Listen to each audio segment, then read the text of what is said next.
কোরআন হাদিস পড়তে এসো, ইলম কালাম শিখতে এসো।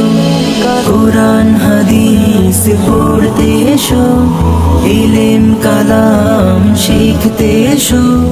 মাদ্রাসা আবু হুরায়রাতে, মাদ্রাসা আবু হুরায়রাতে, মাদ্রাসা আবু হুরায়রাতে, মাদ্রাসা আবু হুরায়রাতে। কোরআন হাদিস পড়ে তুমি, ইলম কালাম শিখে তুমি অনেক বড় হবে। মা বাবার স্বপ্ন গড়বে তুমি। কোরআন হাদিস পড়তে এসো, ইলম কালাম শিখতে এসো। কোরআন হাদিস পড়তে এসো।